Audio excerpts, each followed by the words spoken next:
Hello friends, very good evening. Raj Ranjan economics channel में आपका स्वागत है। आज का वीडियो देने से पहले मैं आपको बता दूं कि अगर आप भी इग्नू से एमए कर रहे हैं, आपका सब्जेक्ट भी इकोनॉमिक्स है, तो आप मेरे चैनल को सब्सक्राइब कर सकते हैं। इस चैनल पे आपको इकोनॉमिक्स से सभी सब्जेक्ट कोड के वीडियो मिल जाएंगे। और दूसरी बात ये है कि इस चैनल पर मैं एनटीए यूजीसी नेट की भी तैयारी कराती हूँ, तो आप मुझे ज्वाइन कर सकते हैं अगर आपको भी एनटीए यूजीसी नेट क्लियर करना है तो, और हिंदुस्तान का असिस्टेंट प्रोफेसर बनना है तो आइए देखते हैं। यहाँ पे आप देख सकते हैं, यहाँ पे जुलाई 2016 का जो इकोनॉमिक्स का क्वेश्चन पेपर है वो मेरे पास है, तो हम उसे एनालाइज करेंगे हम लोग कि कैसा प्रीवियस ईयर में क्वेश्चन पूछता है। क्योंकि जिस तरह से इग्नू में प्रीवियस ईयर के क्वेश्चन रिपीट होते हैं, उस तरह एनटीए यूजीसी नेट के एग्जाम में भी प्रीवियस ईयर के अधिकतर क्वेश्चन रिपीट होते हैं। और एक बार क्वेश्चन देखने से हमें एक आइडिया भी हो जाता है कि क्वेश्चन किस तरह से पूछे जाते हैं। तो चलिए देखते हैं क्वेश्चन कैसा है। तो पहला क्वेश्चन आप देखिए यहाँ पे। पहला क्वेश्चन ये जो है डायग्राम दिया हुआ है, 2016 में पूछा गया ये क्वेश्चन है। यहाँ पे डायग्राम दिया हुआ आप देख सकते हैं, यहाँ पे हल्का कम दिखाई दे रहा है, एक्स और वाई है यहाँ पे, ठीक है। तो इस डायग्राम में पूछा गया है कि दिए गए मानक आरेख में उपभोक्ता अधिशेष की माप है। उपभोक्ता अधिशेष की माप कहाँ पे है? तो इस आरेख में उपभोक्ता अधिशेष की माप है ए बी, ठीक है। तो उपभोक्ता अधिशेष की माप ये ए बी है, देख सकते हैं यहाँ पे ए बी। एक मिनट फिर से रिफ्रेश करके दिखाते हैं। ये देखिए उपभोक्ता अधिशेष की माप ए बी है, ठीक है। यहीं पे उपभोक्ता अधिशेष को मापा जा रहा है किसके विचारधारा के अनुसार? हिग्स के विचारधारा के अनुसार। अगर मैं आंसर बताऊंगी तो उसका एक्सप्लेनेशन आप खुद से लिख लीजिएगा, मैं यहाँ पे बता दे रही हूँ। हिग्स की विचारधारा के अनुसार उपभोक्ता अधिशेष की माप, ठीक है, विचारधारा के अनुसार। सिर्फ आंसर ही नहीं, उसका एक्सप्लेनेशन भी जरूरी रहता है कि एक्सप्लेन करके लिखने से क्या होता है कि दिमाग में हमेशा रहता है। तो हिग्स के विचारधारा के अनुसार उपभोक्ता अधिशेष की माप क्या होगी? ए बी होगी, ए बी, यहाँ से लेके यहाँ तक। आगे देखते हैं दूसरा क्वेश्चन है उत्पादक संघ का उद्देश्य किसे अधिकतम करना है? उत्पादक संघ जो होते हैं उसका उद्देश्य किसे अधिकतम करना रहता है? तो आप लोगों को पता है कि उत्पादक संघ का उद्देश्य जब अधिकतम करना होता है तो इसमें होता है कि जो भी उत्पादक है जो प्रोडक्शन कर रहा है उसका उद्देश्य क्या अधिकतम करना होगा? व्यक्तिगत लाभ तो होगा नहीं, क्यों? क्योंकि वो पर्सनल अकेले ही सिर्फ उद्योग को नहीं संभाल रहा है, बहुत सारे लोग मिलकर संभाल रहे हैं, ठीक है।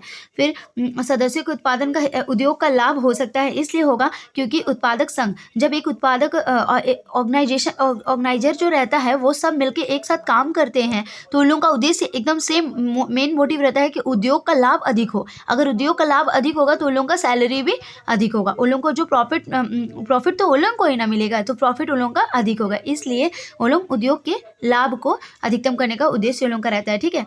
नेक्स्ट क्वेश्चन देखते हैं। किस बात को बदतर बनाए बिना किसी को बदतर बनाए बिना किसी को बेहतर नहीं बनाया जा सकता है? यह कथन किसका वर्णन करता है? यह कथन वर्णन करता है पैरेटो इष्टतम का। जब पैरेटो इष्टतम मैं आपको टॉपिक में पढ़ा भी चुकी हूँ और दोबारा से अगर जब पढ़ाऊंगी तो उसमें आप देखिएगा पैरेटो इष्टतम में ये लाइन जो दिया हुआ, किसी को बदतर बनाए बिना किसी को बेहतर नहीं बनाया जा सकता है, ठीक है। आगे देखते हैं। आगे यहाँ पे स्लत्स्की समीकरण व्याख्या करता है कि टिकाऊ वस्तुओं की मांग की टिकाऊ वस्तुओं की पूर्ति। स्लत्स्की समीकरण क्या व्याख्या करता है? स्लत्स्की समीकरण व्याख्या करता है ये, यहाँ पे देखिए, स्लत्स्की समीकरण व्याख्या करता है मूल्य आय तथा प्रतिस्थापन प्रभाव के बीच विभाजन की। मूल्य आय तथा प्रतिस्थापन प्रभाव के बीच विभाजन की, ठीक है।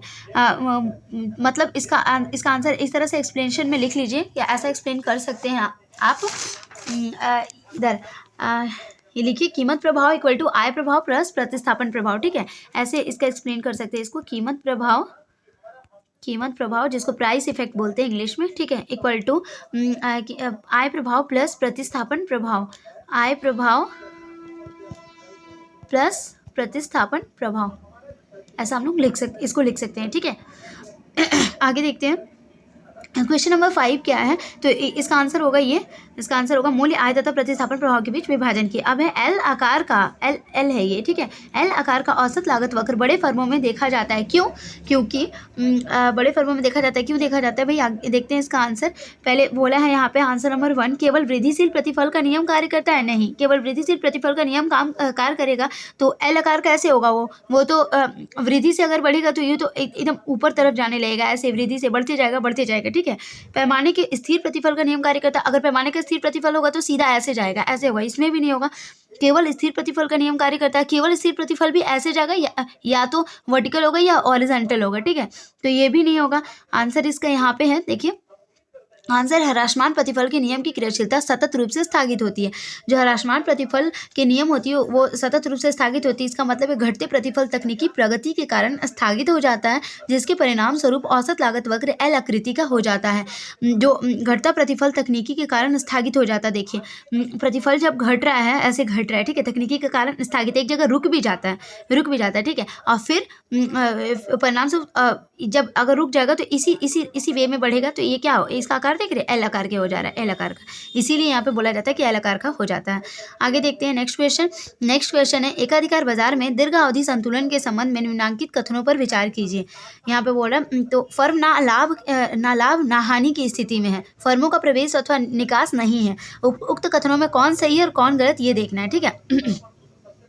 तो इसमें हम देख सकते हैं कि इसका आंसर होगा 1 और 2 दोनों सही है। क्यों? क्योंकि मैं आपको बताती हूँ, यहाँ पे बोला दीर्घ काल में एकाधिकारी प्रतियोगिता के अंतर्गत फर्में समूह में आ जा सकती है, किंतु दीर्घ काल में संतुलन के बाद कोई फर्म ना तो समूह को छोड़ती है और ना ही बाहरी फर्म समूह में प्रवेश करती है। जब लंबी अवधि होती है ना, जब लॉन्ग टर्म की बात होती है, ठीक है, तब इसमें कोई भी फर्म आ जा सकता है। तो इस कारण से किंतु जब संतुलन के बाद एक जगह पे इक्विलिब्रियम आ जाता है, तो उसके बाद जितने लेबर काम करते हैं, अगर 12 लेबर है तो वही काम करेंगे और 13 नहीं करेंगे, 14 नहीं करेंगे। क्यों? क्योंकि इक्विलिब्रियम आ गया है, तो इसीलिए सिर्फ 12 लेबर ही काम करते हैं, इसमें कोई आ जा नहीं सकता है। तो इसलिए फर्म में प्रवेश तथा निकास एक लंबी अवधि के बाद होना बंद हो जाता है। तो ठीक है, ये दोनों सही होगा। फर्म ना तो लाभ ना हानि की स्थिति में, मतलब इक्विलिब्रियम की स्थिति में आ जाते हैं, और माने बराबर की स्थिति में आ जाते हैं। फर्मों का प्रवेश अथवा निकास उसके बाद नहीं होता है, ठीक है, तो इसीलिए दोनों सही है। आंसर इसका आंसर ये होगा, इसका आंसर होगा सी, 1 और 2 दोनों सही है। आगे देखते हैं, क्वेश्चन नंबर 7 है, निम्नलिखित में कौन सा बीमा बाजार की समस्या नहीं है? बीमा बाजार की समस्या नहीं है भाई, तो इसमें होगा मुख्यकर्ता अभिकर्ता समस्या। क्यों होगा? इसलिए क्योंकि बीमा बाजार की समस्या आपको पता है ना क्या होता है। मुख्यकर्ता अभिकर्ता समस्या, जिसे एजेंसी भ्रम अथवा एजेंसी सिद्धांत भी कहा जाता है, तब उत्पन्न होती है जब एक व्यक्ति अथवा एजेंट द्वारा दूसरे व्यक्ति अथवा एजेंट की ओर से निर्णय लेने में सफल हो जाता है, ठीक है, कन्विंस करने में सफल हो जाता है। तो इंश्योरेंस मार्केट मुख्यकर्ता अभिकर्ता समस्या इसमें नहीं होगा, ठीक है। आगे देखिए, उपभोग में निर्कृष्ट वस्तुओं में होता है ऋणात्मक आय प्रभाव, धनात्मक आय प्रभाव, शून्य आय प्रभाव या असीमित आय प्रभाव। उपभोग, किसी चीज़ का हम कंजप्शन कर रहे हैं, ठीक है, उपभोग कर रहे हैं, मान लीजिए, तो यहाँ क्या बोल रहे हैं आप ध्यान दीजिएगा, निर्कृष्ट वस्तु में तो क्या होता है, जो यूजफुल नहीं है, तो उसके लिए क्या होगा, हमारी आय प्रभाव, आय का प्रभाव नेगेटिव भी होगा तो हम लोगों को उससे कोई मतलब नहीं है, क्योंकि हम लोगों को उस चीज़ को खरीदना ही नहीं है, तो ऋणात्मक आय प्रभाव होगा, ठीक है। अब है निम्नांकित क्वेश्चन नंबर 9 है, यहाँ पे देखेंगे हम, क्वेश्चन नंबर 9 है, निम्नांकित तथ्यों पर विचार कीजिए। मुद्रास्फीति कर्जदारों के लिए लाभदायक है, मुद्रास्फीति बॉन्ड धारकों के लिए भी लाभदायक है, कौन सा सही है दोनों में से? तो दोनों में से इसमें सही होगा कि केवल एक ही सही है। क्यों सही है उसका आंसर मैं बताती हूँ।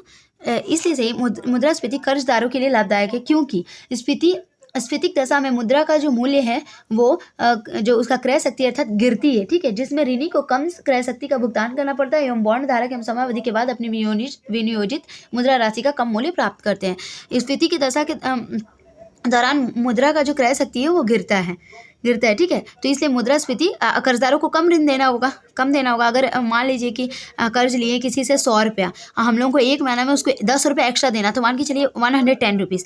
और जब इस मुद्रा का मूल्य ही अगर गिरने लगेगा, 100 का मतलब 80 हो जाएगा, तो हमें पेमेंट कितना करना पड़ेगा, 90 रुपये करना पड़ेगा, ठीक है। तो इसलिए मुद्रास्फीति को से कर्जदारों के लिए लाभदायक होती है, लेकिन बॉन्ड धारकों के लिए लाभदायक नहीं होती है, क्योंकि बॉन्ड धारकों को तो और भी अधिक पैसा देना होगा बढ़ा के, एक समय अवधि के बाद अपनी विनियोजित मुद्रा राशि कम मूल्य प्राप्त करती है।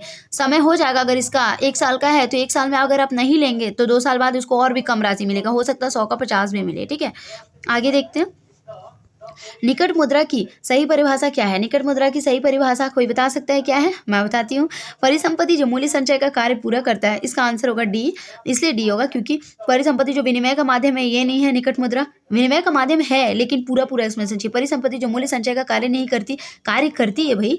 परिसंपत्ति जिसमें 100% तरलता हो ये तो बिल्कुल भी नहीं होगा, क्योंकि निकट मुद्रा में 100% तरलता नहीं होती है। परिसंपत्ति जो मूल्य संचय का कार्य तो पूरा करता है, ठीक है, तथा जिसे अल्प सूचना पर विनिमय के साधन के रूप में रूपांतरित किया जा सकता है। अल्प सूचना पर मतलब तुरंत ही, जस्ट तुरंत, अभी इमरजेंसी है तो अभी हम लोग नियर मनी तुरंत उठा के उसका काम कर सकते हैं, चाहे वो चेक के रूप में हो, चाहे वो तरल मुद्रा के रूप में हो, चाहे मेरे निवेश में इन्वेस्टमेंट में पड़ा हुआ हो, ठीक है। आगे देखते हैं, तो आज के लिए बस इतना ही। Thank you. अगर वीडियो अच्छी लगी हो तो प्लीज़ लाइक और सब्सक्राइब मेरे चैनल गाइस। मेरे चैनल का ग्रो बढ़ाने के लिए इसे आप शेयर भी कर सकते हैं। Thank you.